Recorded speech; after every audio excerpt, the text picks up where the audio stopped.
नमस्कार, पॉलिटिकल पंचायत में आपका स्वागत है। मैं हूं प्रदीप डबास। आपातकाल के 46 साल हो चुके हैं।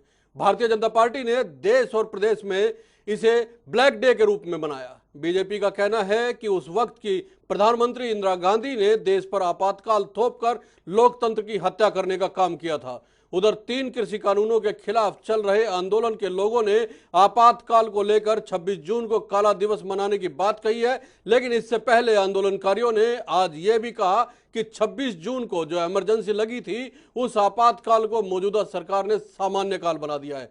वर्तमान में सरकार पूरी तरह से तानाशाह हो चुकी है, जो किसी की भी बात नहीं सुनती।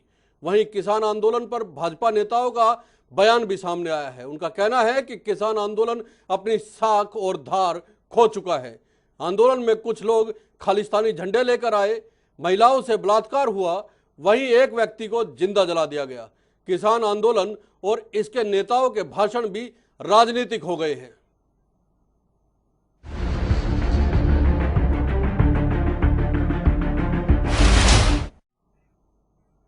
सुनते हैं क्या कहना है भाजपा नेताओं का और किसान आंदोलन की अगुवाई कर रहे नेताओं का।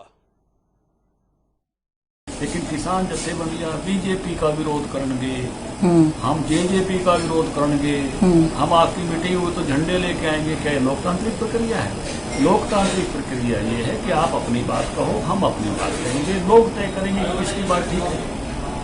तो इस नाते से लोकतांत्रिक पद्धतियों में बाधा डाली किसान जथेबंदियों ने।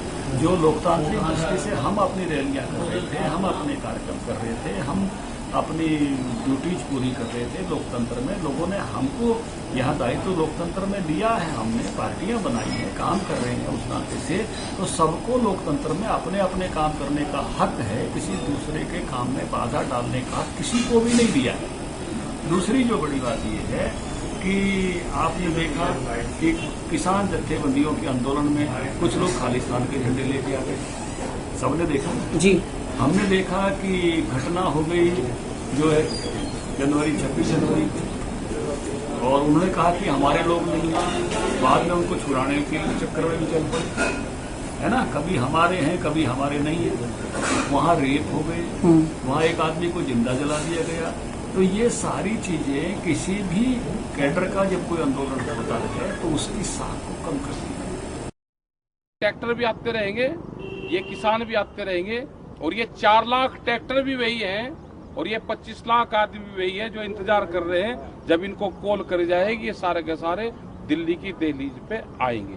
तो कितने ट्रैक्टर आ रहे हैं आज रिहर्सल करने के लिए? आ जाएंगे तो ट्रैक्टर तो आते रहे जाते। जी, लोकतंत्र को लेकर बातचीत चल रही है। कृषि आंदोलन के खिलाफ आंदोलन, कृषि कानूनों के खिलाफ आंदोलन कर रहे लोगों का कहना है कि सरकार जो है वो लोकतांत्रिक तरीके से काम नहीं कर रही है, और सरकार का कहना है कि लोकतांत्रिक परंपराओं का निर्वाह आंदोलनकारियों की ओर से भी नहीं किया जा रहा। प्रोफेसर विदु रावल भारतीय जनता पार्टी से हमारे साथ जुड़ चुके हैं, अजय सिंगला जी कांग्रेस से हमारे साथ जुड़ चुके हैं, सुखवंत जी इंडियन नेशनल लोकदल से हमारे साथ जुड़ चुके हैं, और स्वामी इंद्र जी हमारे साथ भारतीय किसान यूनिट की ओर से जुड़ चुके हैं। मैं प्रोफेसर विदु रावल जी, पहला सवाल आप ही से ले लेता हूँ। आज ब्लैक डे मनाया, इमरजेंसी की 46वीं आप कहें कि बरसी, या 46 साल पूरे हो गए इमरजेंसी को, उसके बाद भारतीय जनता पार्टी की ओर से ब्लैक डे मनाया गया। लेकिन साथ में जो आंदोलन चल रहा है 3 कृषि कानूनों के खिलाफ, उसको लेकर भी बयान आया है कि जो लोकतांत्रिक परंपरा है उसका निर्वाह नहीं किया जा रहा, और जो पार्टियां अपना काम कर रही है उसके काम में, जो लोकतांत्रिक तरीके से अपना काम कर रही है उसके काम में भी बाधा डालने की कोशिश की जाती है। तो ये कहीं ना कहीं साख पे बट्टा लगाने जैसा है। किस आधार पे ये बात? वो लोग अपनी मांगों को लेके धरने प्रदर्शन 7 महीने से कर रहे हैं, उनको लग रहा है कि अब सरकार ने सुनना बंद कर दिया, अब सरकार ने उनकी सुध लेनी बंद कर दी, तो फिर इस तरह के आरोप भी लगने शुरू हो गए। देखिए, मेरा मानना है कि जिस प्रकार जो लोग सत्ता में थे उन्होंने 25 जून 1975 में देश पर इमरजेंसी लगाकर विपक्षियों पर अमानवीय यातनाएं की, इस प्रकार के कुकृत्य किए कि लोकतंत्र शर्मिंदा हो गया। बल्कि मैं तो कहूंगा कि बाबा साहब अम्बेडकर के संविधान को सेट असाइड कर दिया गया। उसको निरस्त कर दिया गया और देश की आजादी को बर्खास्त कर दिया गया। और केवल इंदिरा गांधी, क्योंकि प्रधानमंत्री नहीं रह सकती थी कोर्ट के आदेश के बाद, केवल प्रधानमंत्री पद अपना बरकरार रखने के लिए, केवल सत्ता के लिए उन्होंने देश के अंदर देश के लोकतंत्र को एक काला अध्याय दे दिया। आज भी स्थिति काफी कुछ सिमिलर है, आज भी मिलती जुलती स्थिति है। भोले भाले किसानों को सामने आगे करने वाली ये शक्तियां पीछे से कौन है? भोले भाले किसान तो जो बरगला कर आगे खड़े किए हुए हैं, कुछ अब तो चंद किसान रह गए, लेकिन पिछली शक्तियां वही हैं जो कल सत्ता में रहकर देश पर इमरजेंसी जिन लोगों ने थोपी थी, आज सत्ता से बाहर होकर भीड़ तंत्र द्वारा, तानाशाही द्वारा, गुंडागर्दी द्वारा फिर से लोकतंत्र की आवाज को दबा रही है। ये शक्तियां वही हैं जो सत्ता में रहती हैं तो पुलिस के डंडे से लोकतंत्र की हत्या करती हैं और सत्ता के बाहर जाकर गुंडागर्दी द्वारा, भीड़ तंत्र द्वारा और विदेशी फंड द्वारा देश के लोकतंत्र पर कुठाराघात करती हैं। ऐसा कैसा ये समय है जिसमें लोकतंत्र की आवाज को दबाया जा रहा है? जनता के चुने हुए प्रतिनिधियों का हर प्रयास पूर्वक, बलपूर्वक ये कोशिश की जा रही है कि उनकी आवाज जनता तक ना पहुंचे। इस प्रकार का अजीबोगरीब आंदोलन, ऐसा आंदोलन किसी ने नहीं देखा। आंदोलनकारी अपनी बात रखने की मांग कर सकते हैं, उनकी यह धर्मिता कैसे हो सकती है कि वो लोग दूसरे की बात नहीं सुनने देंगे? ये किस प्रकार की धर्मिता है? दरअसल जो लोग कल सत्ता में थे, आज वही लोग इस आंदोलन के पीछे हैं। भोले भाले किसान तो केवल उनका एक मुखौटा है और ये मुखौटा उतर जाएगा। बहुत सारे किसान, अधिकांश किसानों को ये बात समझ आ चुकी है। मैं अजय सिंगला जी और सुखवंत जी के पास जाऊं, उससे पहले स्वामी इंद्र जी मैं आपके पास आऊंगा। बड़े गंभीर आरोप जो है प्रोफेसर विदुर रावल की ओर से लगाए गए हैं। आप लोग मुखौटा हैं, सिर्फ आपके पीछे जो शक्तियां काम कर रही है वो लोकतंत्र का एक किस्म से हत्या करने का काम कर रही है। और आज आपकी ओर से भी एक बयान आया था कि इमरजेंसी जब लगी थी आपातकाल को सही मायने में जो है बीजेपी इस समय चरितार्थ कर रही है। तो इधर से बीजेपी आप पे आरोप लगा रहे हैं, आप बीजेपी पे आरोप लगा रहे हैं, समाधान का कोई रास्ता निकल नहीं रहा है। क्या ऐसे ही चलता रहेगा स्वामी इंद्र जी? प्रदीप जी, मैं बता देना चाहता हूँ मेरे काबिल दोस्त को, विदुर रावल जी को, जिस बुद्धिमत्ता से ये बात कर रहे हैं उनका विवेक मुझे लगता नहीं कि किसी लायक हो। लिखते तो प्रोफेसर है पर इस बातें बचकानी कर रहे हैं। ये खुद जानते हैं कि इन्होंने इमरजेंसी का जो दर्द खुद ही भोगा है और आज सत्ता में आने के बाद जनता के ऊपर जो इमरजेंसी को लेके आए हैं, आपोजिट इमरजेंसी को लेके आए हैं, उसके ऊपर चर्चा होनी चाहिए। क्या भारत की जनता का अधिकार नहीं है अपने अधिकारों के लिए धरना देना, प्रदर्शन करना? बिल्कुल है। आज ये भोले वाले किसान को नजर आते हैं, पर इन भोले वाले किसानों के लिए जब देश के अंदर कोरोना महाकाल की बीमारी चल रही थी तो किसानों के लिए काले कानून क्यों लेके आए? सरकार क्यों चोर दरवाजे से, जो पूर्व की सरकार ने राष्ट्रपति द्वारा अनुच्छेद 352 के तहत इमरजेंसी लगाई थी, आज उसी तरीके से आज की चुनिंदा सरकार जो है बीजेपी सरकार, उसने खुद आज काले कानून लाकर लेके घोषित इमरजेंसी का मोड़ बना दिया। किसान की जमीन जो छीनने का जो प्रोपेगेंडा किया जा रहा है, किसान के अधिकारों को दमन करने में प्रोपेगेंडा किया जा रहा है, ये काले कानून के लिए अटेंशन कमोडिटी एक्ट के अंदर क्या होगा? आने वाले समय में आम जो पीछे का अनाज लोग खाते हैं उन लोगों को क्या होगा? क्या आज उनको अनाज मिल रहा है? माननीय प्रधानमंत्री कहा था कि देश के अंदर 90, लेकिन स्वामी इंद्र जी, 5 किलो सरकार का कहना है कि ठीक है, लोकतांत्रिक तरीके से अगर आप आंदोलन करते हैं तो आपका आंदोलन स्वीकार्य है। शुरुआत में तो इसको पवित्र आंदोलन भी कहा गया था, उसके बाद कुछ ऐसी घटनाएं हुई हैं जिनका जिक्र जो है भारतीय जनता पार्टी की ओर से बार बार किया जा रहा है, चाहे वो किसी भी तरह की घटनाएं हैं, उसको अनैतिक घटनाएं भी बोला गया या कृत्य भी बोला गया। जब इस तरह की घटनाएं होंगी तो निश्चित तौर पर सवाल तो उठेंगे ना आंदोलन पर भी। बिल्कुल प्रदीप जी, मैं यही बात बताना चाहता हूँ कि आज के दिन ही इमरजेंसी जब लगी थी, मध्य रात्रि को ऐसे ही इन्होंने एक काले कानून लाकर देश के अंदर 6 जून को जो प्रधानमंत्री ने राष्ट्रपति के द्वारा ये देश में कानून लाए गए और 20 सितंबर 2020 को इनको कानून जामा बना दिया गया। ये भी वैसी ही इमरजेंसी का एक हिस्सा है और देश में भुगता है। और याद होना चाहिए, इन्हें नहीं भूलना चाहिए, चौधरी देवीलाल भी इमरजेंसी से ही पैदा हुए थे, लालू प्रसाद यादव भी इमरजेंसी से पैदा हुए थे, अपने और पंजाब के प्रकाश सिंह बादल भी इमरजेंसी से पैदा हुए थे। ये तमाम किसान पृष्ठभूमि के लोग निकल कर आए थे। और मैं बता देना चाहता हूँ कि इस आंदोलन से भी एक नया आंदोलन होगा और ये जननायक आंदोलन होगा। यहाँ पे लोग निर्णायक आंदोलन नहीं, ये जन आंदोलन है और लोग इस आंदोलन के द्वारा इस देश के अंदर नया प्रवर्तन लेके आएंगे। और इसका हमने एक रूप हरियाणा प्रदेश कांग्रेस के उपचुनाव के अंदर देखा है और बंगाल के चुनाव में देखा है।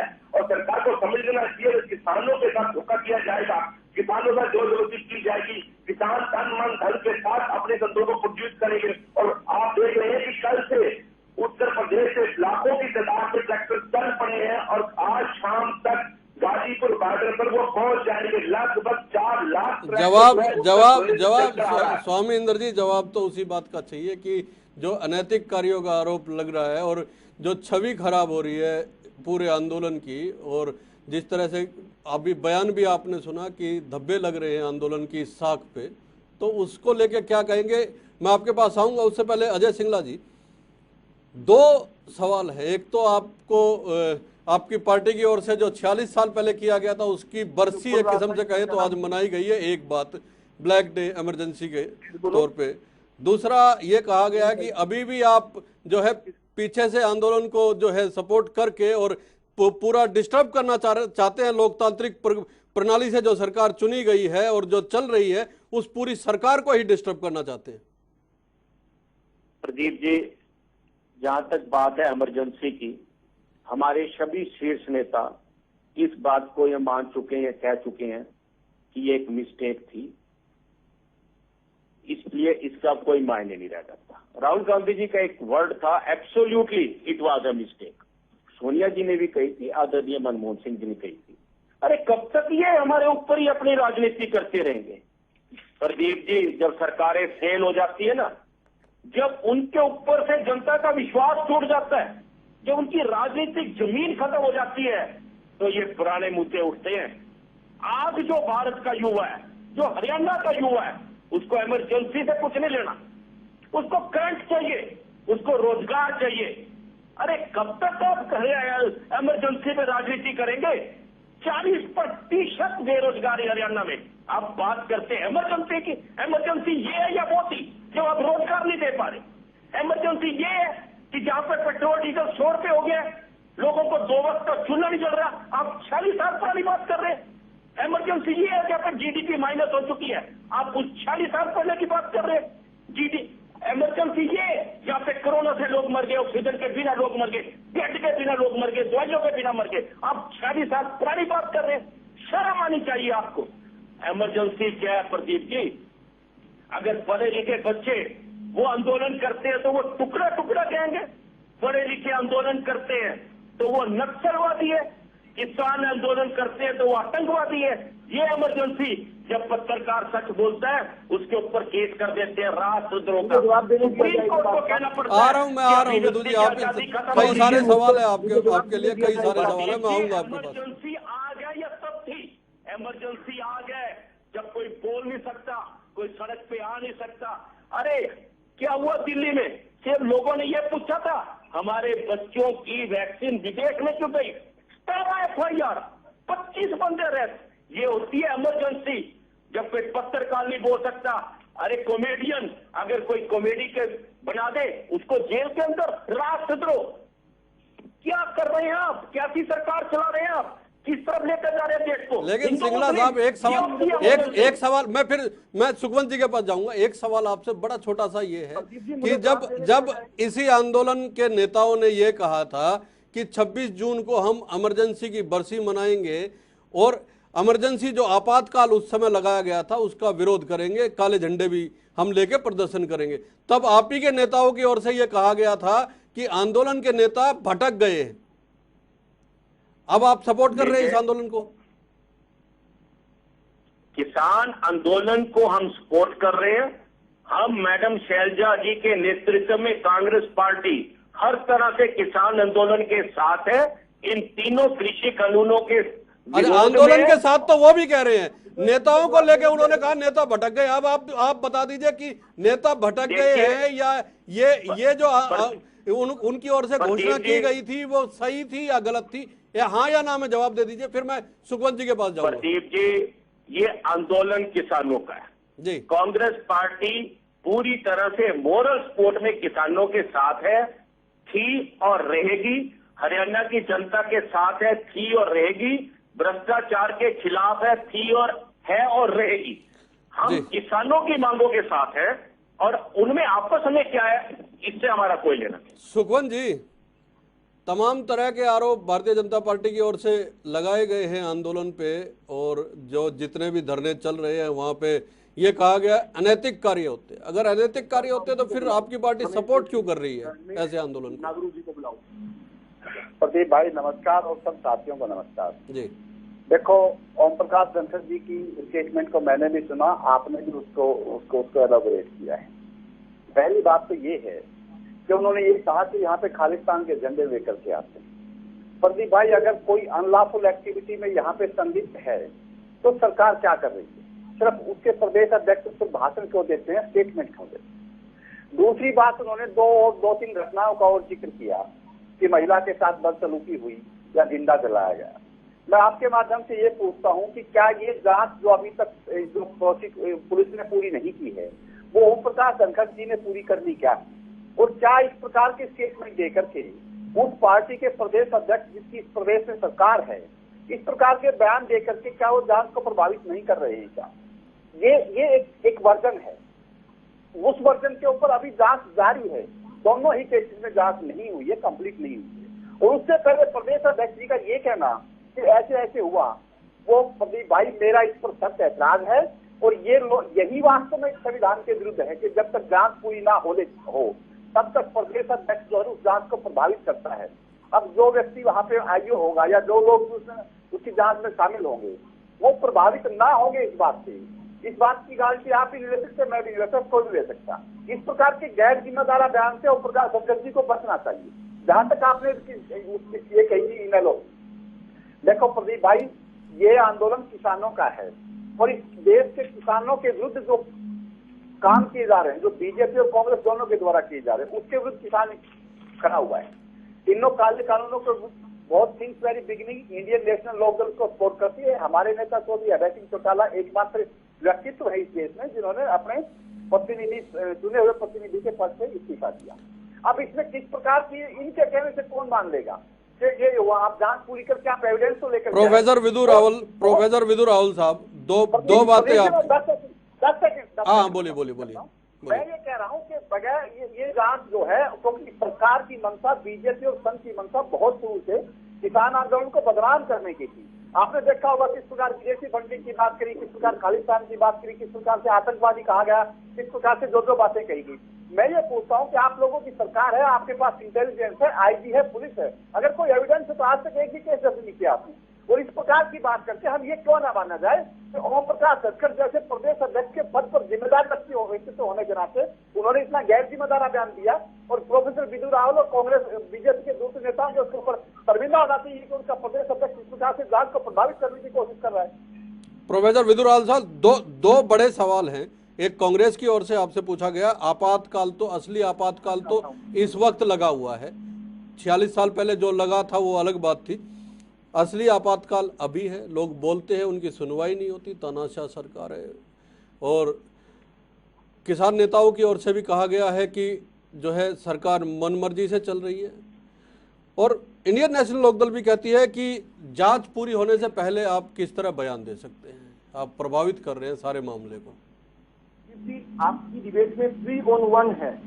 जिन लोगों ने इस देश पर इमरजेंसी थोपी थी, आज वही लोग सत्ता से बाहर होकर इस आंदोलन का नेतृत्व कर रहे हैं। लेकिन एक बड़ी महत्वपूर्ण बात है आपके दर्शकों के लिए, मेरे साथ प्रदीप जी मेरे साथ इस समय इमरजेंसी के दौरान जिन्होंने 19 महीने जिनके पजामों के अंदर चूहों को छोड़ दिया जाता था, जिनको बसों में से उतारकर भारत माता की जय बोलने पर जिन पर डंडे बरसाए जाते थे, अभी एक सज्जन कह रहे थे बच्चे को रोजगार चाहिए। एक ऐसी स्थिति है कि छोटे छोटे बच्चों को जेल में डाला जा रहा है। बच्चों को रोजगार कब दोगे? पेट्रोल डीजल के रेट कब घटाओगे? जीडीपी कब ऊपर लेके आ जाओगे? राम मंदिर के नाम पर भ्रष्टाचार हो रहा है, उस पे कब आप इंक्वायरी बैठाओगे? आप कोरोना की वैक्सीन कब दोगे? आप गैस और कब दोगे? आप अभी तक छुओं के पीछे पड़े हैं, बदामों के पीछे पड़े हैं। आपकी राजनीति यही खत्म होती है, यही शुरू होती है। आपकी राजनीति हिंदू मुस्लिम से शुरू होती है, वही खत्म होती है। आपकी राजनीति पाकिस्तान और चाइना से शुरू होती है, वही खत्म होती है। वर्तमान में आ जाइए, उनके लहू के धब्बे लगे हुए हैं।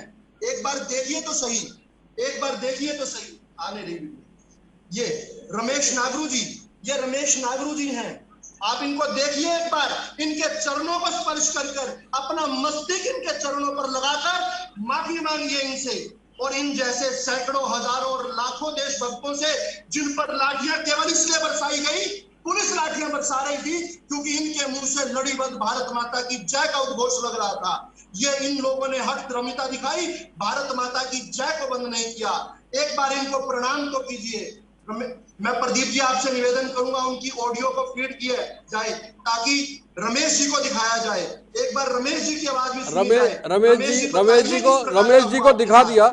अब बड़ा सवाल ये है कि बात ये है, आज का सारा वातावरण देखते हुए हम इतने द्रवित हो रहे हैं कि उस समय का आपने वो दृश्य देखे नहीं है जो दृश्य हमने देखे। चलती बस में जो 1.5 साल की शादीशुदा मेरे जैसे आदमी को, मियां बीबी को उतारकर और नसबंदी के लिए मजबूर किया गया। और जब वो उनको सारी स्थिति बताई तो वो इन्होंने इनकार किया। इस प्रकार के लोग उस समय के लेकिन विदु जी सवाल तो आज को लेके पूछा गया आपसे। सवाल तो आज को लेकर भी पूछा गया है। इमरजेंसी को लेकर तो सवाल उठाई है, उसको लेकर तो आप लोगों ने भी आज भरपूर जो है ब्लैक डे मनाया, सब कुछ किया, तमाम बयान आए, आपके बड़े बड़े नेताओं के बयान आए। अभी जो आपसे सवाल पूछा गया उसका जवाब भी तो विदु जी, मैं जवाब ले लूं अजय जी, मैं जवाब ले लेता हूँ। अजय जी बोलिए। विदु जी क्या आपकी डिबेट में, क्या आपकी प्रदीप जी मेरा निवेदन है कि आपकी डिबेट में मुझे बोलने का अवसर दिया जाएगा। आप ही से जवाब ले रहा हूँ सर, आप ही को कह रहा हूँ, आप बोलिए। आपने 3 on 1 चला रखा है यहाँ पर। अरे सरकार से ही सवाल होते हैं विदु जी, सरकार से ही, विपक्ष सरकार से ही सवाल करता है, आंदोलनकारी सरकार से ही सवाल करते हैं।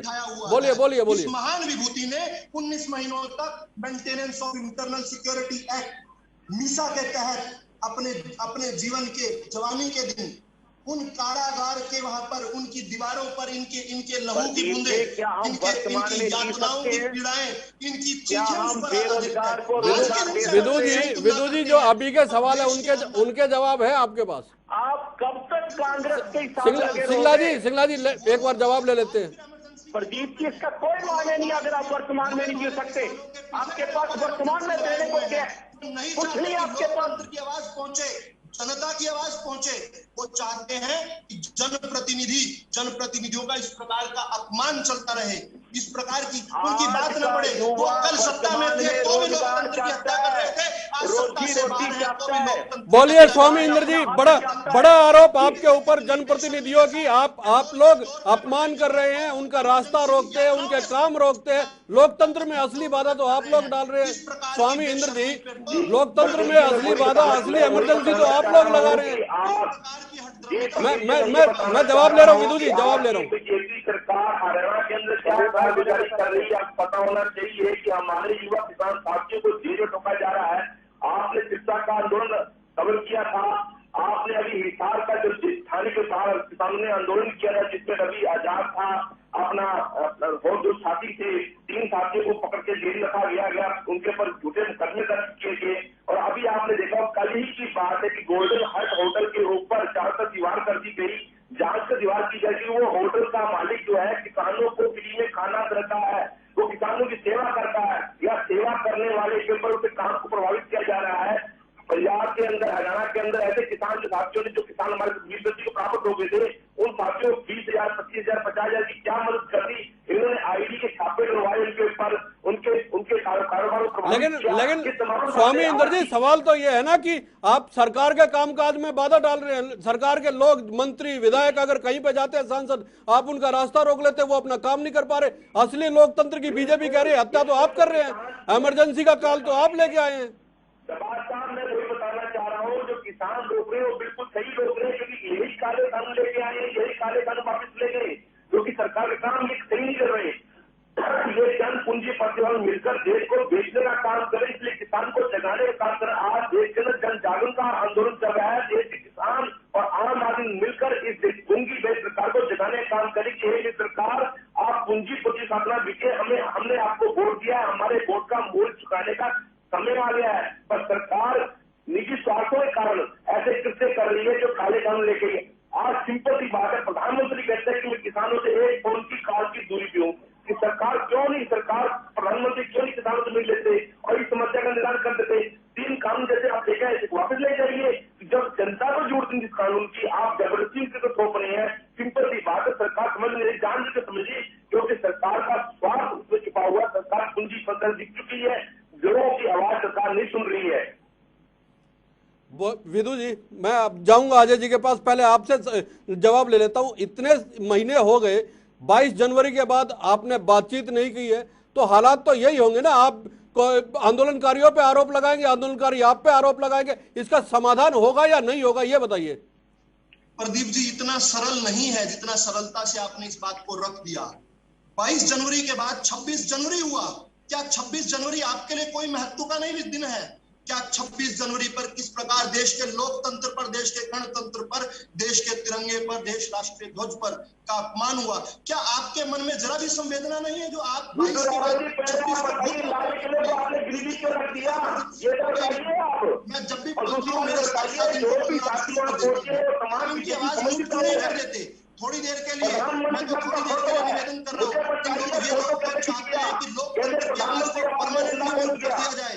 ये लोग तो लोकतंत्र का हत्या करने पर तुले हुए हैं, भीड़ तंत्र द्वारा, लठतंत्र द्वारा के जनप्रतिनिधियों की आवाज ना हो। और आप कह रहे थे कि केवल सरकारी कामकाज में बाधा डालने, नहीं, ये दूसरे पक्ष को भारतीय जनता पार्टी जो एक पार्टी है, एक लोकतांत्रिक पार्टी है, उसकी आवाज को भी रोकने का प्रयास कर रहे हैं। क्या चोरी है इनके मन में? क्यों चाहते हैं कि भारतीय जनता पार्टी की आवाज जनता तक ना पहुंचे?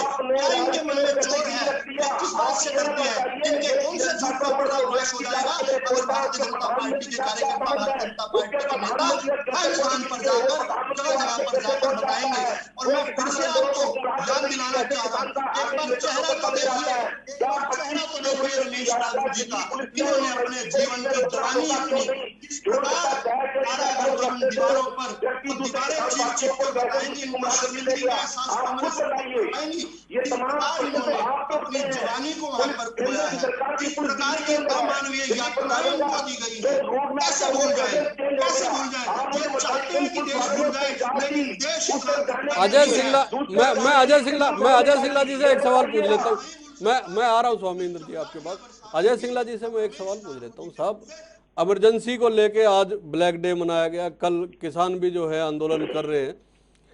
बड़ा सवाल ये है कि इमरजेंसी को लेके अगर लगातार इस तरह से आप लोगों पे हर साल 25 जून 26 जून को हमले बोले जाते हैं, एक धब्बा तो है ही ना देश के इतिहास में, एक ये काला अध्याय तो जुड़ा ही। उसके बाद फिर आप कितना भी सॉरी बोलिए, कितना भी माफी मांग लिए, आप कहते रहिए, लेकिन आपके साथ जुड़ा तो हुआ है। आप कैसे ये कह सकते हैं कि वर्तमान में जिए? आप अपना भूत साथ लेकर घूम रहे हैं साहब। प्रदीप जी, मैं फिर आपसे वही कहना चाहता हूं जी, जो प्रश्न का उत्तर देता है वर्तमान देता है, वर्तमान फेल है, वर्तमान के पास कोई उत्तर नहीं। आप सुनिए, इमरजेंसी की बात कर रहे हैं। भारतवर्ष के इतिहास में पहली बार सुप्रीम कोर्ट के माननीय जजों ने प्रेस कॉन्फ्रेंस की थी और उनके कहने का भाव यह था, प्रजातंत्र खतरे में है। इमरजेंसी ये होती है, इमरजेंसी ये होती है कि 2014 से 2019 के बीच 133% जंप आ गया राजद्रोह के मुकदमों पर। अभिव्यक्ति की आजादी खत्म हो रही है। सुगन जी, आपसे आखिरी प्रतिक्रिया लेता हूं। सुगन जी, ये गलत बात है, मुझे समय दीजिए। बोलिए 30 सेकंड और आपके पास, बोलिए। इमरजेंसी क्या होती है? जब आपने देश की जनता के लिए वैक्सीन देनी है, उनको बेड देनी है, ऑक्सीजन देते हैं, आप ट्रंप इंडिया कर रहे हो। आप बंगाल के चुनाव में जीती हो, आपने जनता को मरने के लिए छोड़ दिया। इमरजेंसी ये होती है, इमरजेंसी ये होती है कि जब बिना रोजगार दिए आप 3 महीने में 3 लाख लोगों को बेरोजगारी से बाहर निकाल देते हैं। आदरणीय मुख्यमंत्री हरियाणा मार्ग में कहते हैं कि बेरोजगारी इतनी है और आप कहते हैं बेरोजगारी 3 लाख कम है, रोजगार किसी को नहीं दिया। इमरजेंसी ये होती है, इमरजेंसी मैं कहता हूं आज के युवक की ये है। सुगन जी, मेरे पास, सिंगला साहब मेरे पास वक्त कम है। सुगन जी, मैं आखिरी प्रतिक्रिया आपसे ले रहा हूं। जो किसानों के ऊपर आरोप बीजेपी ने लगाए हैं कि लोकतंत्र की हत्या तो किसानों की ओर से की जा रही है, काम करने वाली सरकार को रोका जा रहा है, उनके प्रतिनिधियों को रोका जा रहा है। आप ऐसे आंदोलन को सपोर्ट कर रहे हैं? प्रदीप भाई, लोकतंत्र जो है वो लगातार 24 घंटे चलने वाली प्रतिक्रिया है। ये नहीं कि आपने वोट डाल दिया और तो वो कुछ भी करेगा। अब असल सवाल ये है कि अगर हमारे चुने हुए प्रतिनिधि अगर वहां पे जाके विधानसभा और लोकसभा में जाकर अगर हमारे विरुद्ध काम करेंगे तो जनता उसको रोकेगी कि नहीं रोकेगी, और ये अधिकार हमें संविधान देता है। यहाँ पर प्रोफेसर विदु रावल जी जो जिस दूसरे को पत्थर नहीं फेंकते, ठीक है, काला अध्याय आप बात से सहमत हूँ, कांग्रेस को उस बात पर माफी मांगनी चाहिए और लगातार माफी मांगनी चाहिए। लेकिन ये जो प्रेसिडेंट जो टेन्योर है इस सरकार का, जहाँ पर चुने हुए प्रतिनिधि को पैसे के बदले खरीदा गया, मध्य प्रदेश, कर्नाटक, संवैधानिक संस्थाओं पर क्या हालत कर रखी लोगों ने, और क्यों इनको क्या होता है? सबसे बड़ी बात इन लोगों का कहना है कि संवैधानिक संस्थाओं की हालत इस समय लोकतंत्र में ठीक नहीं है। कांग्रेस कह रही है कि वर्तमान की बात की जाए, भूतकाल की ना की जाए। आंदोलनकारी कह रहे हैं कि उनकी सुनी ही नहीं जा रही, तानाशाह हो चुकी है सरकार, और सरकार का ये कहना है कि किसी तरह की कोई तानाशाही नहीं है, बात कीजिए, लोकतंत्र में सब मुद्दों का हल होता है। बहुत बहुत धन्यवाद, नमस्कार।